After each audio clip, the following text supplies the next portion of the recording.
Good morning बच्चों।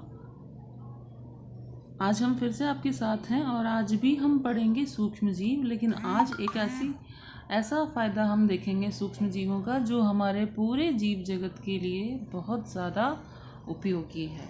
तो सूक्ष्म जीवों का एक बड़ा फ़ायदा ये है बेटा कि ये वायुमंडल की जो नाइट्रोजन होती है उसको मिट्टी में फिक्स कर देते हैं। नाइट्रोजन फिक्सेशन इसको हम कहते हैं, ठीक है।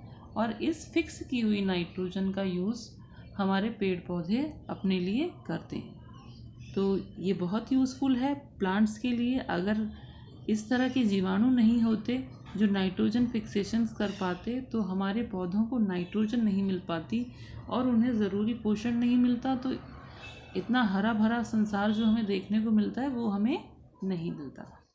आप सबको पता है कि हमारे वायुमंडल में नाइट्रोजन सबसे ज़्यादा होती है। कितने % होती है नाइट्रोजन? हमारे वायुमंडल में नाइट्रोजन 78% होती है। जितनी और गैसें हैं उन सबसे ज़्यादा होती है, ठीक है। अब आगे देखिए कैसे नाइट्रोजन का एक साइकिल चलता रहता है। सबसे पहले हमारे पास नाइट्रोजन का सोर्स क्या है? नाइट्रोजन का सोर्स हमारे पास क्या है? वायुमंडलीय नाइट्रोजन, ठीक है।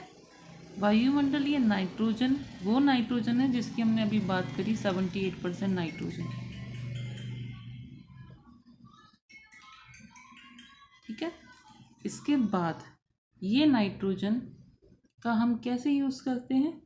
वायुमंडलीय नाइट्रोजन को हम यूज़ करते हैं क्योंकि वायुमंडलीय नाइट्रोजन को कुछ फिक्स करने वाले जीवाणु होते हैं जो उसे फिक्स कर देते हैं भूमि में। वायुमंडलीय नाइट्रोजन को जीवाणु और नील हरे शैवाल स्थिर कर देते हैं और उस स्थिर की हुई नाइट्रोजन का यूज़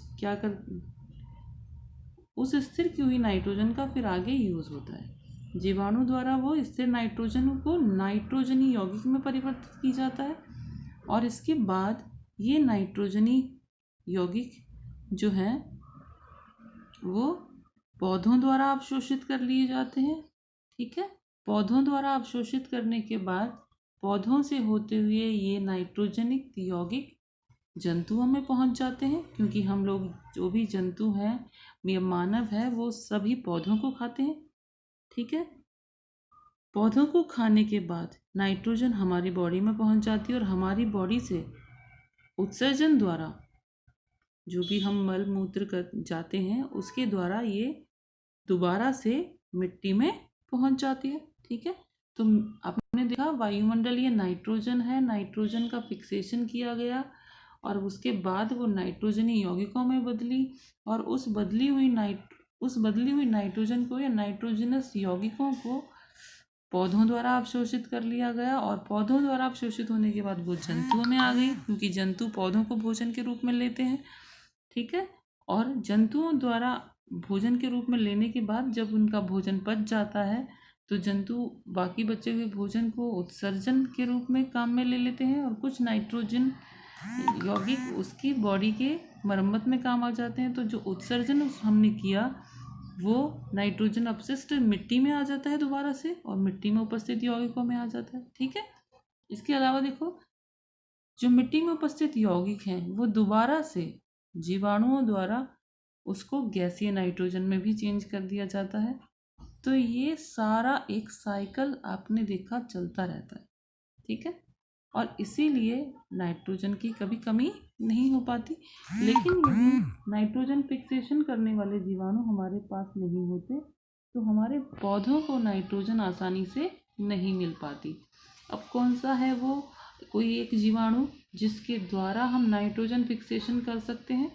आपने देखा है जो दाल कुल के पौधे होते हैं, जो लेग्यूम प्लांट्स होते हैं, मटर कुल के पौधे या दाल कुल के पौधे, उनकी जड़ों में छोटी छोटी गांठें होती हैं, जैसे आपको इस डायग्राम में नज़र आ रहा होगा। इन गांठों में राइजोबियम नाम का एक जीवाणु रहता है, ठीक है। और वो राइजोबियम नाम का जीवाणु नाइट्रोजन फिक्सेशन का काम करता है। तो आपने देखा होगा या सुना होगा कि जब भी हमें भूमि की उर्वरता बढ़ानी होती है तो हम मटर कुल के पौधे बो देते हैं, जिससे भूमि की उर्वरता में वृद्धि होती है। तो उन पौधों को बोने से ऐसा क्या होता है, क्योंकि उन पौधों की जड़ों में राइजोबियम जीवाणु रहता है, तो वो नाइट्रोजन फिक्सेशन करता है, नाइट्रोजन का स्थिरीकरण करता है, और उस नाइट्रोजन से पौधों के लिए न्यूट्रिएंट्स आसानी से मिल जाते हैं। तो मटर कुल के पौधों में की जड़ों में ये गांठ वाली जड़ें होती हैं, और इन गांठों में राइजोबियम नाम का जीवाणु होता है। ध्यान दीजिए, राइजोबियम जीवाणु। और वो राइजोबियम जीवाणु नाइट्रोजन फिक्सेशन या नाइट्रोजन स्थिरीकरण का काम करता है। ठीक है, तो देखो कितना बड़ा काम भी करते हैं ये हमारे सूक्ष्मजीव।